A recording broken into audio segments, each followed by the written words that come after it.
எல்லாருக்கும் வணக்கம். நிறைய நாளைக்கு பிறகு உங்களை சந்திக்கிறதுல பெரிய மகிழ்ச்சி எனக்கு.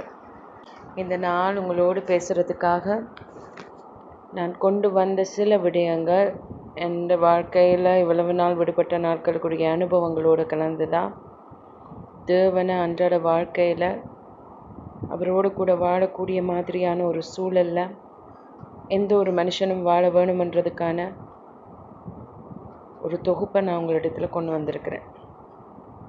வெறுமனே கிறிஸ்தவர்கள் என்று நாங்கள் சொல்லுறதுனால எந்த மேன்மையும் கிடையாது. கிறிஸ்தவர்கள் என்று சொல்லுற பேர் கிறிஸ்தவர்களை தேவன் விரும்பவும் இல்லை. எங்களோட அன்றாட வாழ்க்கையில் நான் உணர்ந்து கொண்ட நிறைய விஷயத்த உங்களோட பேசலாம் என்று நினைக்கிறேன். இது எல்லாருக்குமே பொருந்தும் என்கிறதையும், கிறிஸ்தவ வாழ்க்கையை சரியான வழியில் வாழ வேணுமென்னு நினைக்கிற ஒவ்வொரு கிறிஸ்தவர்களுக்கும் இருக்கிறதான அநேக பிரச்சனையை சார்ந்ததாயும், எப்படி வாழ வேண்டும் என்ற சரியான ஒரு வழிகாட்டுதலாயும் இருக்கும் என்று நான் நம்புகிறேன்.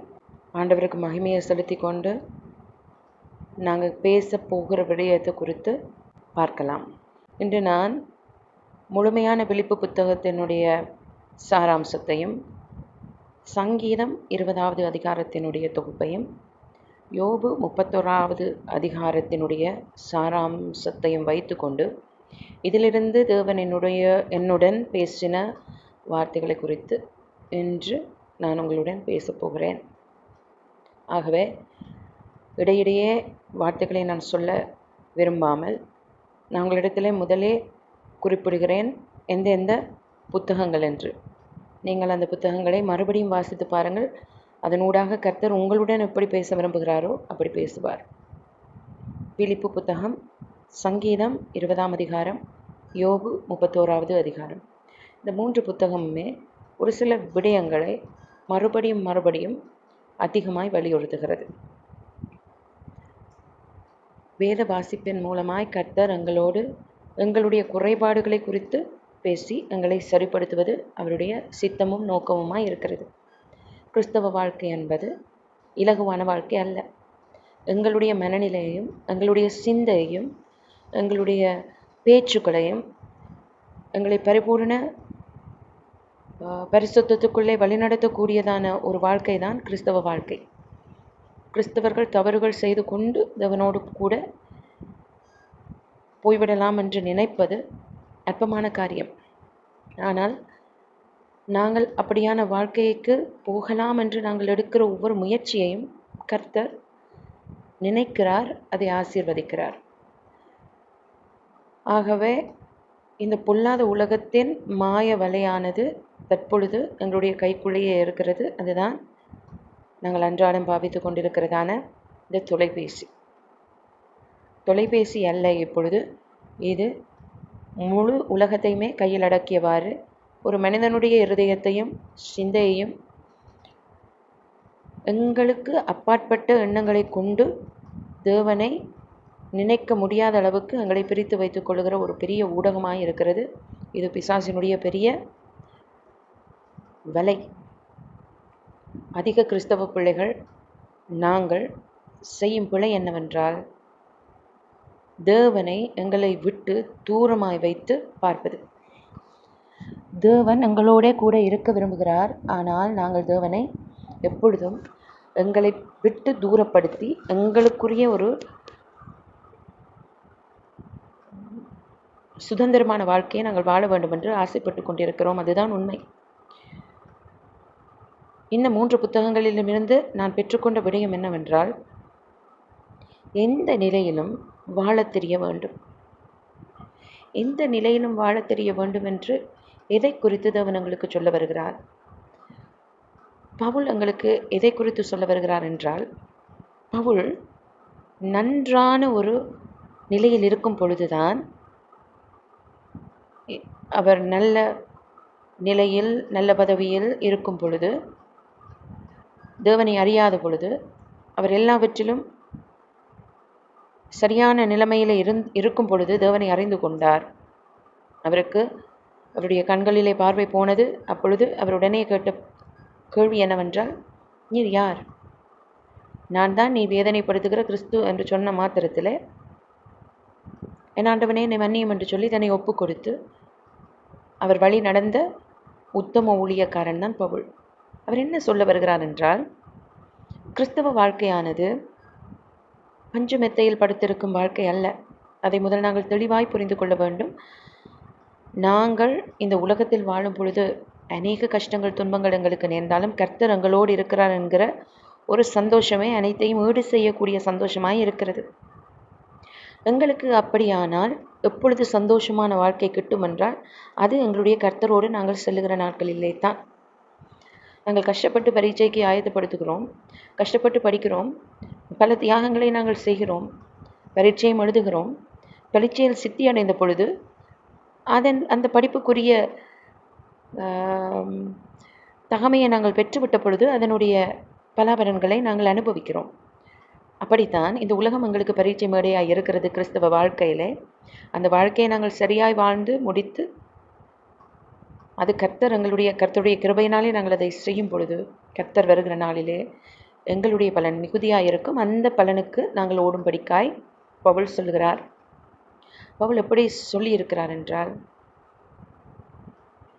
எனக்கு சுகமாய் வாழவும் தெரியும், சுகமில்லாத போது எப்படி வாழ வேண்டும் என்றும் எனக்கு தெரியும், எனக்கு அனுபவிக்கவும் தெரியும், எனக்கு அனுபவிக்காமல் வாழ்வது எப்படி என்றும் தெரியும் என்று சொல்லி அழகான வரிகள்.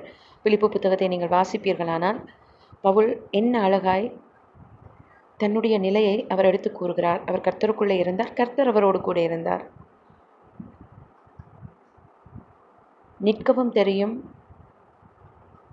விழுந்தாலும் விழுந்ததிலிருந்து எழுந்து நிற்கவும் தெரியும் என்றால் வலியோடு கூட, அதாவது இந்த உலகத்திலே இருக்கிற கஷ்டங்களையும் அனுபவித்து வாழவும் தெரியும்.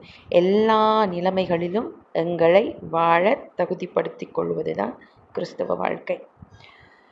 அதற்காய் கர்த்தர் எங்களை ஆசீர்வதிக்காமல் விடுவார். ஆசீர்வாதம், ஒரு முழுமையான ஆசீர்வாதத்தை நாங்கள் கடந்து போகும் பொழுது இந்த உலக சிற்றின்பங்களுக்குள்ளே நாங்கள் சிக்கப்பட்டு மற்றவர்களுடைய கஷ்டமான நிலைமைகளை அறிய முடியாத அளவு தேவனை எங்களை விட்டு பிரிக்கக்கூடிய நிலைமைக்குள்ளே சுகபோகங்கள் தள்ளும்.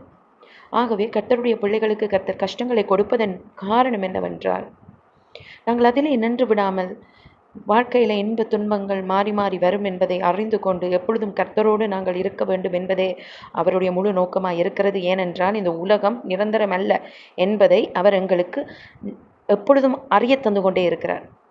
நிலையானதொன்றிலே நாங்கள் எப்பொழுதும் சந்தோஷமாய் வாழ முடியும். அதுதான் நிலையானதொன்று எங்களுடைய பரலோக ராஜ்யம்.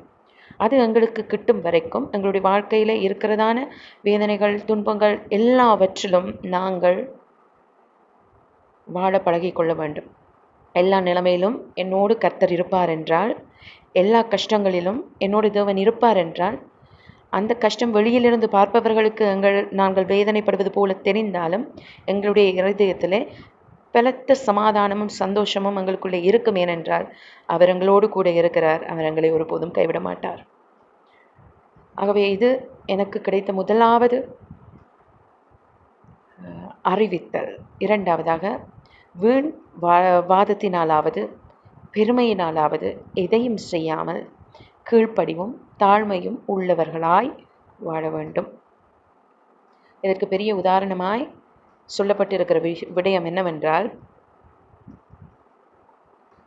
நசரனாகிய இயேசு கிறிஸ்து எல்லாம் அறிந்தவராய் எல்லா வல்லமைகளையும் உடையவராய் உயிர் கொடுக்கக்கூடிய அளவுக்கு பரத்திலிருந்து அவர் எல்லாவற்றையும் எங்களுக்கு பெற்று தருகிறவராய் எங்கள் மத்தியிலே சுற்றி திரிந்தும் அவர் தன்னுடைய தாழ்மையான குடத்திலிருந்தும் இந்த உலகத்து பிரகாரமான காரியங்களிலே அவர் இந்த உலகத்திலே வாழும் பொழுது கீழ்ப்படி உள்ளவராயும் அவர் நடந்து கொண்டார். முன்னுதாரணமாக, அதாவது நாங்கள் எதை செய்தாலும் வம்பினாலும் வீண் வாதத்தினாலும் எங்களுடைய பெருமையினாலும் எதையும் செய்யாமல் பலத்த கீழ்ப்படிவும் தாழ்மை உள்ளவர்களாயும் நாங்கள் நடந்து கொள்ள வேண்டும் என்பது எங்களுக்கு கர்த்தர் சொல்லுகிற இன்னொரு வழிகாட்டியான வாழ்க்கை முறை. எங்களை நாங்கள் சில காரியங்களுக்கு பயிற்றுவிக்க பழக வேண்டும். இதை சொல்லுகிற நான் பலத்த சோம்பேறி. என்னுடைய வாழ்க்கையில் என்னை யாரும் வேதனைப்படுத்தி விட்டார்கள் என்றால் என்னுடைய மனத்திலே நான் உடைந்து நொறுங்கி ஒரு மூலையிலே என்னை ஒடுக்கி கொண்டு விடுவேன். என்னால் எழுந்து நிற்கக்கூட முடியாது. எனக்குள்ளே பல பலவீனமான காரியங்கள் இருக்கிறது. ஆனாலும் நான் ஆண்டவரை நேசிக்கிறேன். அவருடைய வார்த்தையின் படி நடக்க நான் வாஞ்சிக்கிறேன். என்னுடைய மாம்சமோ பலவீனமாக இருக்கிறது. என்னுடைய ஆவியோ எல்லாவற்றிலும் தெளிவாய் நடக்க ஆசைப்படுகிறது. நான் ஒரு இடம் கொடுப்பேனானால் என்னை கர்த்தர் எடுத்து பயன்படுத்துவார் என்பதை நான் 100% நம்புகிறேன். ஆகவே எதிலும் நாங்கள் எங்களை தாழ்த்தி ஒப்பு கொடுக்க முயன்று கொண்டே இருக்க வேண்டும். வாழ்க்கையில் எந்த மனிதரும் இந்த காலத்திலே, அதுவும் சுயநலமான இந்த காலப்பகுதிக்குள்ளே நாங்கள் வாழ்ந்து கொண்டிருக்கிறோம். இதற்குள்ளே நாங்கள் கவனமாய் நடக்க வேண்டும், ஞானமாய் நடக்க வேண்டும். ஆனாலும் கர்த்தருடைய சுபாவங்களை நாங்கள் எங்களுடைய சுபாவத்திலே பின்பற்றி கொள்ள வேண்டும். முக்கியமாக ஏனென்றால் எங்களுடைய முழு நோக்கமும் எங்களுடைய கர்த்தராகிய இயேசு கிறிஸ்துவுக்கு சாட்சியாய் வாழ்ந்து நரகத்திற்கு போகிற ஆத்துமாக்களை போக விடாமல் தடை செய்து அவர்களை பரலோக ராஜ்யத்துக்குரியவர்களாய் மாற்றுவது. அதற்காக நாங்கள் செய்யக்கூடிய எங்களுடைய காரியம் அவர்களை நாங்கள் நிர்பந்திக்க கூடாது. மாறாக எங்களை நாங்கள் கிறிஸ்தவ வாழ்க்கைக்கு பயிற்றுவிக்க வேண்டும். எங்களோடு கூட இருக்கிறவர்கள் அதை பார்க்கும் பொழுது காலப்போக்கிலே கர்த்தர் அவர்களை மாற்றுவார். ஆகவே மூன்றாவதாக நான் கற்றுக்கொண்ட விடயம், எல்லாவற்றிலும் மேலான தேவனை குறித்து மாத்திரம் மேன்மை பாராட்ட வேண்டும். கர்த்தர் எல்லாவற்றையும் உண்டு பண்ணின தேவனாய் இருக்கிறார். இந்த உலகத்திலே நான் நிற்பதும் நிர்மூலமாகாமல் இருப்பதும், நாம் புசிப்பதும் தரித்திரமாய் போகாமல் இருப்பதும், எல்லா காரியமும் பரத்திலிருந்து வருகிறது என்பதை எல்லா கிறிஸ்தவர்களும் முதலாவது விசுவாசிக்க வேண்டும்.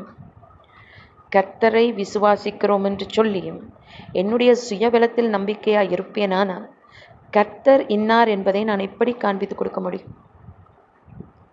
ஆகவே எல்லாவற்றிற்கும் மேலான தேவனை குறித்து மாத்திரம் நான் என்னை மேன்மை பாராட்ட வேண்டும். என்னை மேன்மை பாராட்ட வேண்டும் என்றால் இந்த உலகத்திலே அநேக தாளந்துகளை நாங்கள் வைத்துக்கொண்டு எங்களுடைய வாழ்க்கையின் தராதரங்களை நாங்கள் உயர்த்தி கொண்டிருக்கிறோம். இதை நீங்கள் சிந்தித்து பார்ப்பீர்கள். ஆனால் உங்களுக்கு தெரியும், உங்களுடைய எல்லா தாளந்துகளும் தான் உங்களுடைய வருமானங்களை உண்டு பண்ணுகிறது, உங்களுடைய புகழ்ச்சியை உண்டு பண்ணுகிறது எல்லாம். ஆனால் என்னுடைய தாளந்துகளை கொண்டு என்னை ஆசீர்வதிக்கிற அந்த தேவன் மாத்திரமே பாராட்டுக்குரியவர் என்பதை எந்த ஒரு கிறிஸ்தவனும் தன்னுடைய இருதயத்தில் அதை நம்ப வேண்டும். அதுதான் உண்மை. நான் என்னுடைய பலத்தினால் செய்கிறேன் என்று நினைக்கிறவன் எப்படியாய் தேவனை நம்புகிறவன் என்று சொல்ல முடியும்? ஆகவே நான் சொல்லுகிற காரியம் என்னவென்றால், என்னால் பாட முடியும் என்றால் என்னை பாட வைக்க அவர் எனக்கு கொடுத்த தாளந்துக்காக நான் நன்றி செலுத்துகிறேன். அவரே அதற்கான காரணம். நான் நன்மை செய்கிறேன் என்றால் நான் அல்ல, என்னை படைத்தவர் சொன்ன காரியம் நான் இருதயத்தில் உண்மையாய் விசுவாசித்து அதை செய்கிறேன். முழு பாராட்டுக்குரிய தேவன் அவர்தான் என்பதை நான் உணர்ந்திருக்க வேண்டும். இருதயத்தால் உணர்ந்திருக்க வேண்டும், மனதால் அல்ல. இருதயம் அதை நம்ப வேண்டும். இருதயம் எப்போது அதை நம்பும்? நான் அதிகமாய் தேவனை நேசிக்கும் பொழுது, அவருடைய வார்த்தையை விசுவாசிக்கும் பொழுது, அவரை சார்ந்திருக்கும் பொழுது நான் அதை நம்புவேன். கண்மூடித்தனமாய் உலகத்திலே காதல் கொள்ளுபவர்கள் தங்களுடைய காதலர்களை பைத்தியமாய் நம்புவார்கள். அவர்கள் செய்கிற பிழையான காரியங்களும் சரிபோல தெரியும். உலகத்து காரியங்கள் அப்படி இருக்கும் பொழுது எங்களை தாயின் கர்ப்பத்திலே தெரிந்தெடுத்த எங்களுடைய தேவனுடைய அன்பு எப்படிப்பட்டதாக இருக்கும்?